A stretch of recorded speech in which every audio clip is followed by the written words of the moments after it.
وصفتنا النهارده معاكم هنعمل الكبده الاسكندراني. سر من اسرار الكبده الاسكندراني بتاعت المحلات. النهارده هنعمل احلى طريقه للكبده الاسكندراني من غير اي بهارات كتيره ولا بهارات غريبه، وبتطلع معانا احلى من الجاهزه بكتير قوي قوي. لما تجربوا الوصفه دي مش هتغيروها وهتعتمدوها ومش تعملوا غيرها ابدا. هي دي وصفتي المعتمده للكبده، انا ما بعملش غير الطريقه دي. حلوه قوي قوي وطعمها بيبقى جميل وليها ريحه حلوه قوي قوي مميزه. انا جايبه الكبده البلدي من عند الجزار، بقطعها بس بحطها في الفريزر ساعتين او 3. لازم تكون مجمده معايا عشان اعرف اتحكم في تقطيعها.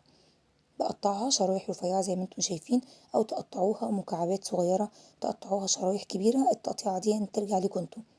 معايا بقى جايبه قرنين فلفل ضربهم في الكبه، فرماهم في الكبه، واحط عليهم معلقه توم مفروم، معلقه كبيره توم مفروم، واحط عليها معلقتين خل، كتر الخل شويه، احط عليها شويه خل حلوين.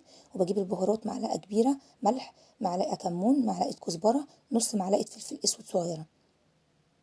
انا مش بحط عليها فلفل اسود كتير. وبقلب كل ده، بجيب بس بحط عليها ليمونه، عصير ليمون، بعصر عليها عصير ليمونه كبيره. وبقلب كل اللي انا عملته ده مع بعضه. وبكون مقطعه الكبده ومجهزاها، بس الكبده ما بتتغسلش، انا بقطعها وبظبطها وبحطها في الطبق، بجهزها لحد ما اعمل التتبيله بتاعتها واظبطها واحط اضيف التتبيله عليها.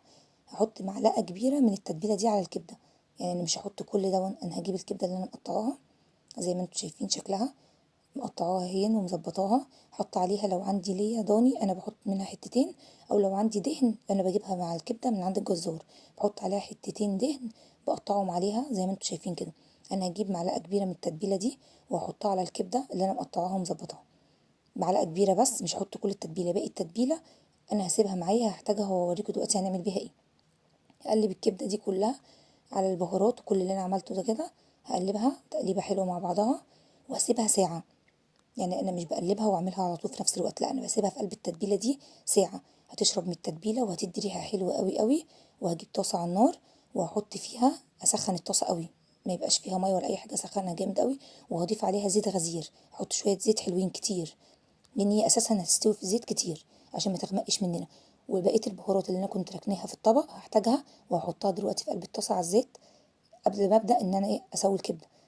اسخن الزيت قوي معايا، لازم الزيت يسخن، منزلش بالكبده الا لما الزيت يكون ساخن قوي، علشان خاطر الكبده هتفتح، تدي لون فاتح قوي وبياض فاتح مننا.